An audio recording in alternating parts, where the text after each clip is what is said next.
Hello दोस्तों, आपका हमारे यूट्यूब चैनल पर स्वागत है।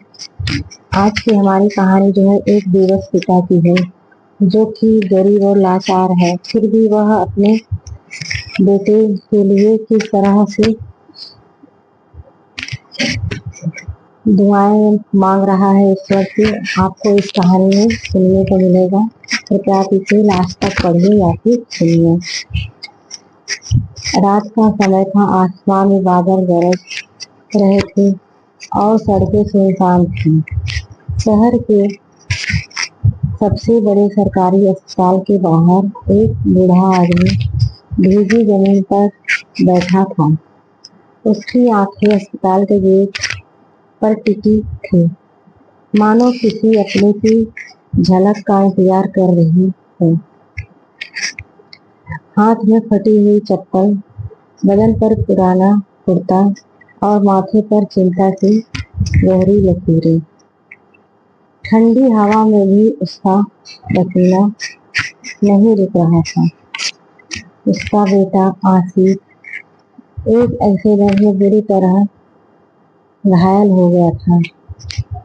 उसे तुरंत ऑपरेशन की जरूरत थी, पर डॉक्टरों ने कहा खर्चा ज्यादा होगा, खून की जरूरत होगी, इंतजाम जल्दी करना होगा। रामनाथ, जो खुद अपनी दवा के लिए भी दूसरों की तरफ देखता था, अब बेटे की जान के लिए खुद को बेच देने को तैयार था। वक्त कुछ साल पीछे चला गया। वही आशीष जो बचपन में अपने बाप से लिपट कर सोता था, वही आशीष जिसने बड़े होते ही बाप की गरीबी पर शर्म महसूस की थी, एक दिन गुस्से में बोला था, आपने क्या किया जिंदगी में? न पैसा कमाया, न नाम। मैं जब बड़ा बनूंगा तो किसी से झुककर नहीं मिलूंगा। और फिर वो शहर चला गया। नौकरी मिली, पैसा आया, रिश्तेदारों के बीच रुतबा बना, लेकिन उस रुतबे की भी एक कीमत थी, अपने पिता को भूल जाना। रामनाथ हर त्योहार में आशीष का इंतजार करता, हर बार सोचता इस बार जरूर आएगा। मोहल्ले वाले को दिखाने के लिए मिठाई का डिब्बा लाकर रखता, लेकिन हर बार वो डिब्बा सूखा ही रह जाता। गांव के एक कोने में वो बूढ़ा बाप अपने बेटे की कामयाबी का बस नाम सुनता रहा, पर चेहरा नहीं देख पाया। और आज जब मौत आशीष के दरवाजे पर खड़ी थी, रामनाथ फिर वही कर रहा था। बिना कुछ मांगे, बिना कोई शिकायत किए, बस उसके लिए दौड़ रहा था। उसने डॉक्टर से कहा, बेटा बचा लो, मेरी जान भी चाहिए तो ले लो।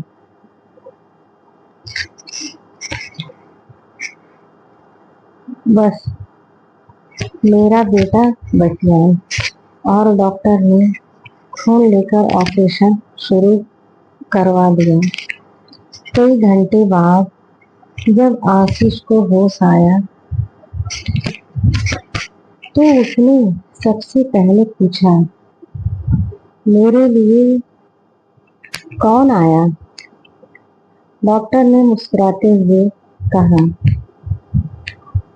वो आया है जिसे तुमने सालों से देखा नहीं, पर जिसने तुम्हें बिना देखे भी हर दिन याद किया। वो जिसकी फोटो तुमने फ्रेम से हटा दी थी,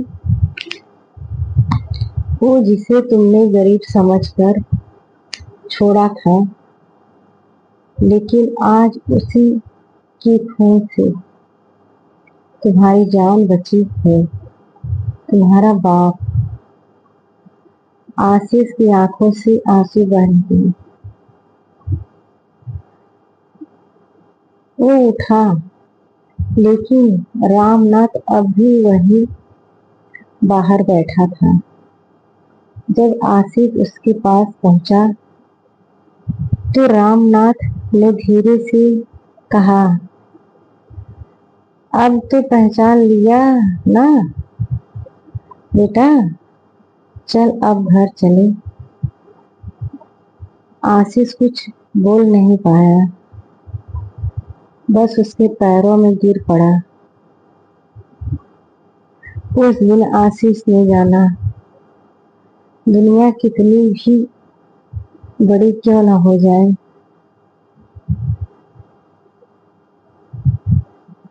कामयाबी कितनी भी ऊंची क्यों न मिल जाए,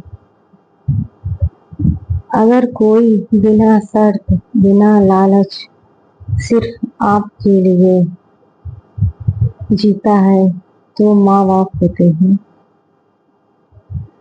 और उन्हें भूल जाना सबसे बड़ी गरीबी होती है।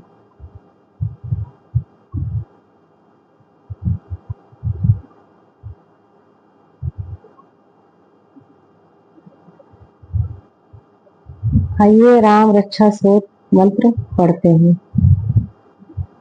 राम रमेति